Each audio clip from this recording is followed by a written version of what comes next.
Okay, you're listening to Free Will Science and Religion podcast. I'm David Joseph, and today I'm here with Jamie Soden, George Ortega, and Trix Slattery. And today we're talking about the future of free will and what the world would look like if we managed to convince people that they didn't have any free will. And just before we jump into that, I just want to plug the website where people can go to leave us comments and ask us questions. And the website is freewillscienceandreligion.wordpress.com. So if you want to leave your comments or ask us some difficult questions or just, threaten to kill one of us, then we recommend you go there. Right, so we're talking about how the future would look if we managed to convince people that they had no free will. So if everyone was going around with basically no ego and, no sense of feeling that they deserve more than others, or that they're more guilty than someone else, or they're responsible for their own behaviour and things of that nature. So, who wants to jump in and go first here? Like, what technology would come with it? What kind of mental outlook would people possess? How would it be different from today's kind of overall view of things like individualism and perhaps what effect would it be on groupthink and things like that? Anyone want to jump in, or Well, I think Jamie or Trick? okay. I think once the ego breaks down, there'll be more of an equal kind of status within the world. It won't be completely equal. It'll never be completely equal, but I think it'll just be more balanced out in the long run. Um, and then with technological advances in the future, each person would have the same access to that technology. So right now, we have it where only some people have access to the good technology. Some people don't have the full access, but I think that would be more equal as well. And obviously we can now communicate through the internet and things like that. I think that'll just increase tenfold, and we'll be able to have easy access to information a lot quicker. Right, yeah, and porn. So, Jamie, I heard you mentioned something to do with bioengineering earlier. Uh, So, well, Will brought that up before I did, but yeah, I agree with him that in the distant future, I mean, since free will is an illusion, in theory, it is technically possible to reprogram people to be completely blissed out and never do a single harmful thing in their life. right, and I suppose we could do that with kind of controlling their environment to a certain degree as well. Exactly. Yeah. So we wouldn't necessarily need to add kind of any magical technology. We could just kind of, if we could produce an environment that was more caring and more related to working together and whatnot, that would probably benefit. Yeah, Yeah, and a culture that's less, not obsessed with violence and sex, like like it appears to be in the media and stuff like that. There's an obsession with like people killing each other with vengeance and stuff, and that can kind of give people the wrong message, especially at an early age, and that's why we have like age restrictions on horror films and that. right. What about you, George? What do you think? Well, it's interesting. I think that this free will belief is a very strong factor in limiting our ability to create that kind of society, because people think that any kind of social engineering or genetic modification of our behavior and all is unnatural. It's like, and also they believe that like, they know we still have a free will to do whatever we want regardless and all. So to the extent that people understand that we don't have a free will, then they begin to understand that, we're going to be conditioned as individuals and as a society by whatever anyhow. In other words, like if our parents aren't conditioning us, the schools will be conditioning us, then Madison Avenue, marketers, basically the media, our literature, our art, we are, we're fundamentally conditioned by society, to be the people we are. So to the extent people understand that, then the prospect of this quote unquote artificial means of just basically like, creating agents, whether they're chemical agents or programs to make us happier and better, that'll be much more palatable to people, once they understand that we don't have a free will and we're conditioned to be who we are by whatever, conditions us in society. I think that's an excellent point, George. I mean, people currently think that they're these agents that aren't they think they're completely different than, say, like a robotic agent that has consciousness. So they just think there's something outside of that's something special. And I think when people recognize that really they're just a causally influenced for their whole programming of their brain, that they'll recognize that it's not really a big leap to go into a more technical, less organic state. So it might be a move to say moving people from the organic biological bodies that we are to a more mechanical, less problematic body or something like that. And a body that will last longer as well. So that say if we do space exploration like in the far distant future, if we have like greater life expectancies, then we can in theory survive the journey, that takes about hundreds of years. Now, I think the fear people have of that is that it's something that somebody else might be controlling or something like that, and that might be a concern for them. Like it's something that is like no an longer Orwellian them. state. Yeah. We want to avoid that. We don't want to put across a message that we're advocating for a society where there's no freedom involved. But yeah, so I guess we're going to have to define freedom and free will, the difference between the two. Yeah, because there's a difference between political freedom and free will. I mean, with democracy, people have a right to vote and stuff, whereas like with no free will, it's just all causal. Yeah. And so like this free will belief actually is limiting our ability to do that from another perspective, because like, all these issues we're talking about, they're kind of like emotionally heated. People have strong opinions about them. And like in trying to explore them, whether they're viable, whether they're helpful or not, very often, we're not able to do that because we get stuck at the stage of, from our free will belief, blaming others for having a certain opinion, for being wrong, and thereby for being evil, and so basically this free will belief construct that we have, just really limits our ability to, as a world, as a society, explore these issues and arrive at answers that work for everyone. It's like you said in your video about immorality, stupidity, and whatever. You said that people are not fundamentally to blame for any of these things, but at the same time, we need to address them so that people don't make the same mistake the next time. Right. Yeah. So we're not saying that because there's no free will that there won't be any consequences to certain behaviours.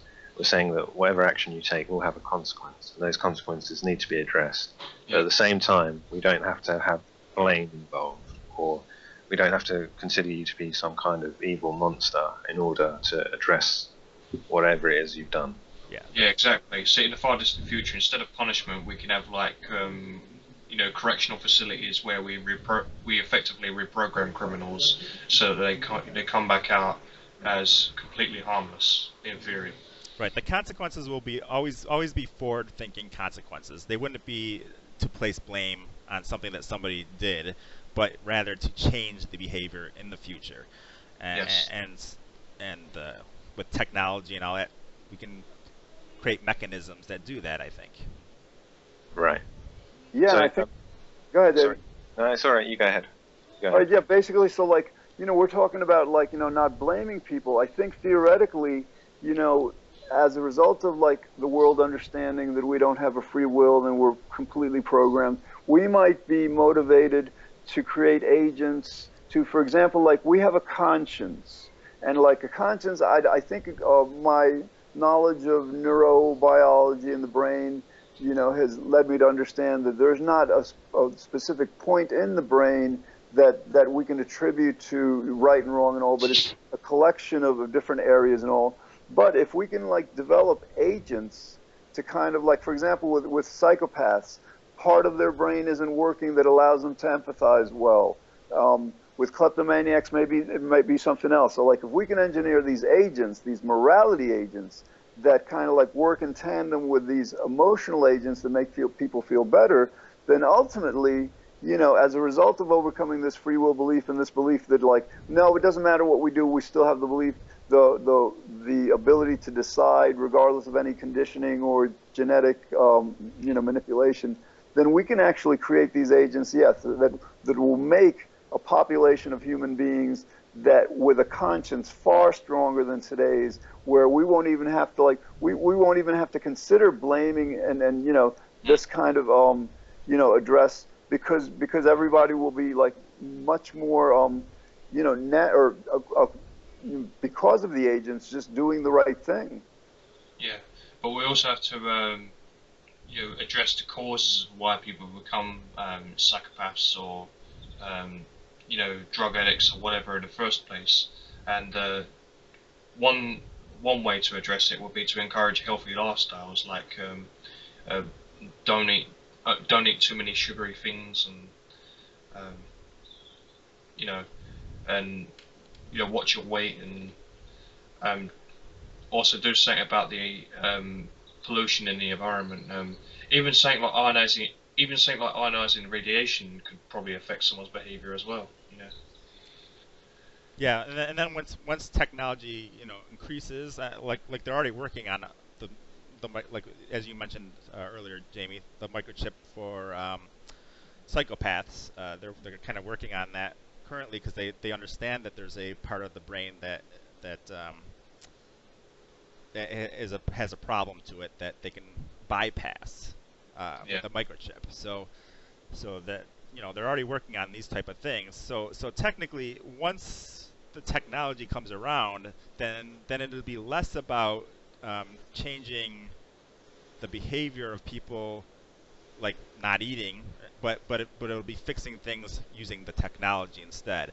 It'll be replacing those things if people can't don't have the willpower or whatnot to change their behaviors. So we can change it mechanically rather than some other way. But yeah, it's a good point. We can change people's behaviors through psychology, through mental tasks or having them do mental tasks. But that's probably a harder way of doing it. So in the future, I'm thinking there'll be easier ways. I do think that some degree of mental health problems can be attributed to poor diets, because malnutrition is going to cause something to go wrong within the body. If it's not going to be with the heart or liver, it's going to be with the brain. Right. Well, I'm thinking with virtual reality, for example, once that's up to par, which it's getting there, but it's not. I mean, you can't taste anything or anything like that. But once you get that mechanism of virtual reality, people could actually eat all the junk food they want in virtual reality, and yet at the same time not gain weight, not be unhealthy because. So it's that's where technology can go for enhancing that type of thing. So. Yeah. I'm just saying, like, in regards to real life, I mean, people are gonna have to watch what they eat, because unhealthy foods can lead, is obviously gonna cause something to go wrong within the body. Right. Yeah, I would say probably prevention is better than cure, maybe. Exactly. Yeah. But I guess if you've got the technology, then what's the I guess the harm or suffering that might be experienced in between the initial the initial behavior between that and having the actual cure administered. I guess that any suffering caused between that would be best avoided by trying to kind of cut it off before it happens. Yeah, but you can't reverse time and stop the psychopath from hurting someone before it happened. You know what I mean? Yeah. because Sure, yeah. it happened. But the least we can do is to try and stop them from doing it again. Right. Right. Yeah. So, what about the idea of punishment in the future then? What would happen if nobody believed in free will? What would happen towards the idea of punishing a criminal or a psychopath? If we say we haven't quite got to the point where we can just put a microchip in someone's head and kind of cure them. Oh, so we haven't gotten to that point yet, is what you're saying? Well, yeah, I'm kind of backtracking a little bit, yeah. Okay, because if we have gotten that point, then I'm saying that then there'd probably be less cases of that. But if you're saying that we haven't gotten to that point yet, then we're kind of in a mid stage, and that's probably something where we'd have to work on more psychological rehabilitations and things like that. And so it will seem like a punishment, I'm sure, but it won't be the technology that's doing it. Yeah, and that's where we actually are now. In other words, people are concerned, like, to the extent that our world accepts that nobody has a free will, people are, well, then what do we do with criminals and all that? So, like, basically the answer is that we adopt the model we use in medicine and psychiatry. In other words, when treating people who have identifiable genetic or whatever illnesses, emotional illnesses, the understanding within the medical profession is that they're not to blame. They don't attribute these conditions to people's free will, that I freely chose to be delusional or depressed or anxious enough or whatever. They attribute this to the biochemistry, to the environmental factors, to whatever. So in terms of the criminal justice system, basically what we would do is apply these principles. So basically, in order a person commits a crime, we establish how rehabilitative are they? For example, because I think with certain psychopaths or pedophiles or something, it may not be possible to completely remedy their situation out, but we determine to what extent they're amenable to either psychological or biological agents that will help them to not be dangerous to society. And then we're also going to have a deterrence component, because people are still going to well, if there's no penalty against, let's say, robbing a bank, then people might want to rob banks. So then, we go from the free will based, give them 60 years, whatever. The penalty and punishment would be based to a great extent on our belief in free will and that they're evil and they deserve to punish, to a more rational and probably more effective kind of equation that helps us to figure out, well, how much punishment is necessary for deterrence. So again, it's going to be hopefully a much more effective, intelligent, and compassionate system of punishment. George, it's much more extreme with terrorists and pedophiles than a life sentence. Some people go a step further and want to torture these people. Well, yeah, and it's so in some cases, we may, need to institute life sentences or death penalties. Who knows? But the idea is it'd be much, much more rare than in today's society. John O. Pierce brought something up that I thought was interesting. He said you could think of it kind of like we would have a quarantine of a disease. Like if there was a disease that was spreading around, we would quarantine those people. Yet we can understand that those people aren't to blame for having the disease. So we're still quarantining those people because we don't want them to spread the disease onto others, causing harm. Yet at the same time, that quarantine might be kind of like a punishment to them. So you're saying that criminals should be treated as if they were infected? Sort of. Yeah. I mean, they're treated like, so they have to be quarantined, and at least if they're causing harms, just as a disease would cause harms, but yet you're not the cause of that disease. You just had the causal unluck to have the disease. So it's kind of just a quarantine thing that you'd have to do for practical purposes. Right. So when it comes to deterrence, would you how would deterrence work? With someone who has a disease or something like that, who's getting sick, I'm not on the same page when it comes to deterrent. I think. Deterrent is something different. Deterrent is basically trying to prevent the the disease from happening by deterring it, but Right. so it doesn't really work for that analogy. The deterrence, I think we would have to basically, I think we would minimize down deterrence to the degree that they're effective, yet at the same time never um, never increase them above that. So we have to be careful of like too much of an imbalance between deterrence and um, the crime that was committed. Right. I Because mean, the person's not to blame for it. It's not. yeah, precisely. I mean, the idea that I'm thinking of is that there is almost no deterrence. I mean, Well, if you're raised in a loving environment think in about the speed limit, for example. sure. Going past the speed limit, there's a deterrent, right? And that's because of the dangers on the road and all that stuff. The deterrent is you get a fine of $100 or something like that. Right. So it's just minor stuff like that. Those are all deterrents, but yet the person's not to blame for speeding. Technically, they were causally influenced to speed. Yet we still have to deter it by imposing those type of things, so to prevent them in the future from have them think twice about speeding too much or things like that. Right, but I guess if there's a need for them, if they feel that there's a need for them to speed, then they're still going to speed, whether or not. I think a lot of people are deterred because of they don't want to get another ticket or things like that. So. Yeah, I get that. I get that. Yeah, but some people are just simply deterred for their own conscience. I mean, some people just have a natural ability to empathise with others. Yeah.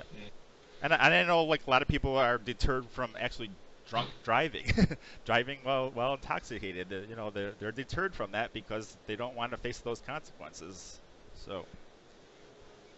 Right. The point is, in a far distant future, when we eliminate this free will belief and all this stuff, the point is, if a technology gets advanced enough, we may not even need to punish anymore. We could just like simply quarantine these criminals and then treat them as if they had some sort of illness.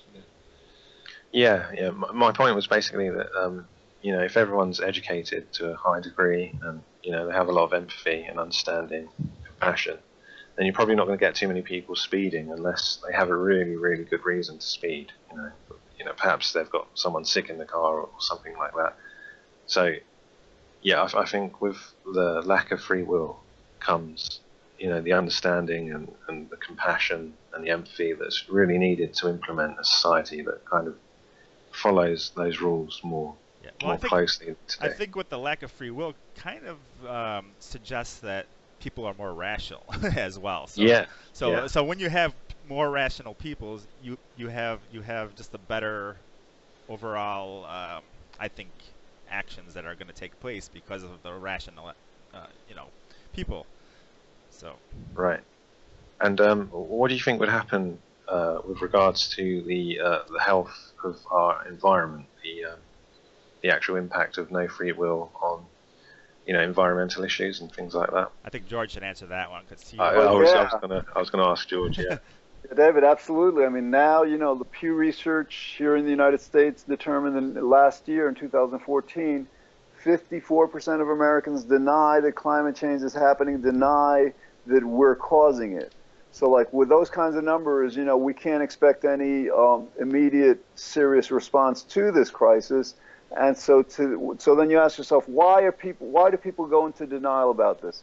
Some oil executives may, because like they're making too much money, so they don't want to believe something that's going to like limit their income. But I think for a lot of people, this may be 20, 30, 40% of the population.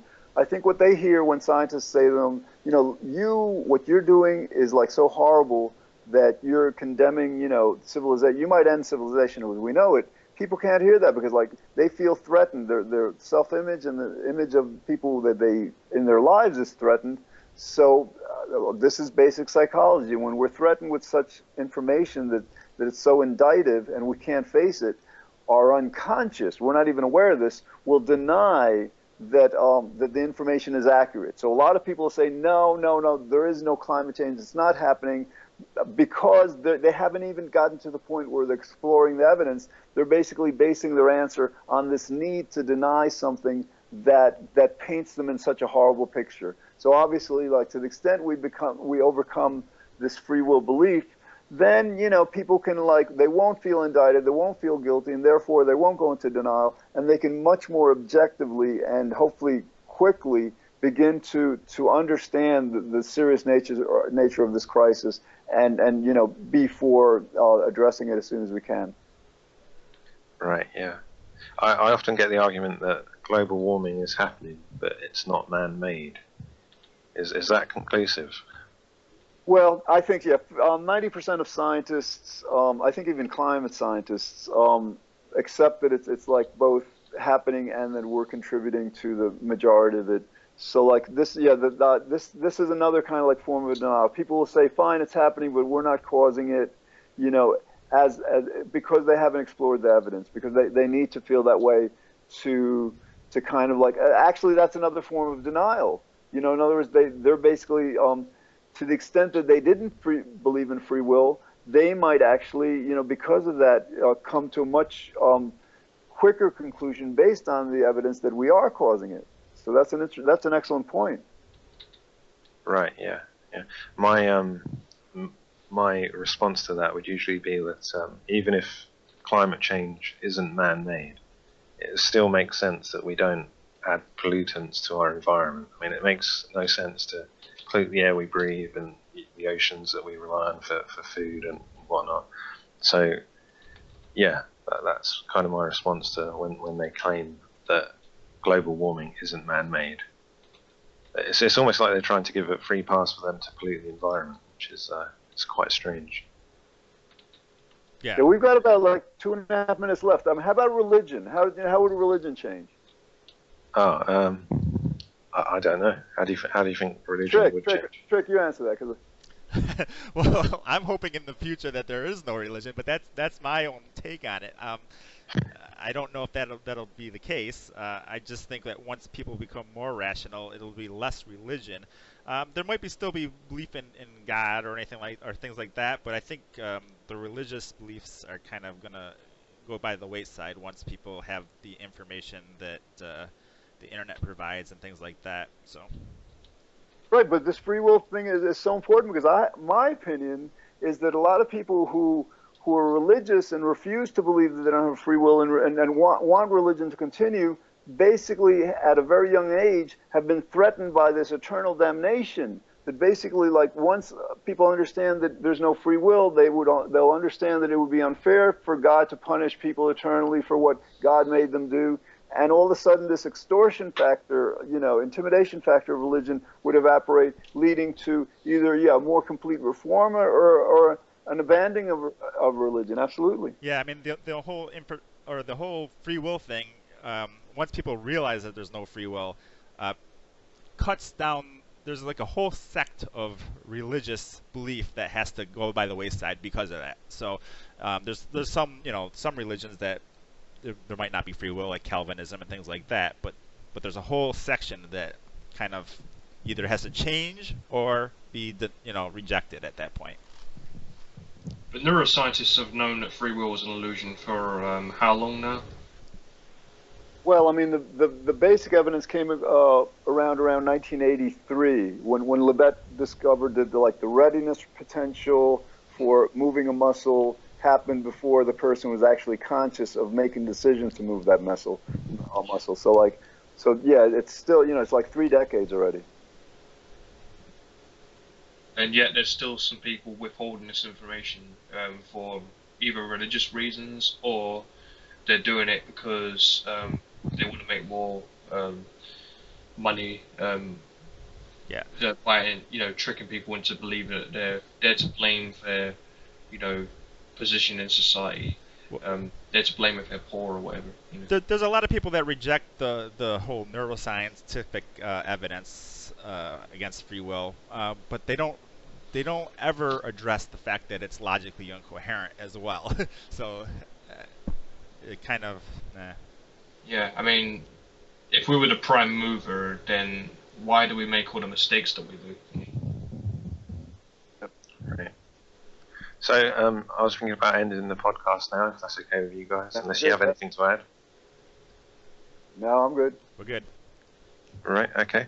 Well, you've been listening to Free Will, Science and Religion, and just for those of you who want to leave a comment or send us a question or tell us we're going to hell, you can leave us a comment at freewillscienceandreligion.wordpress.com.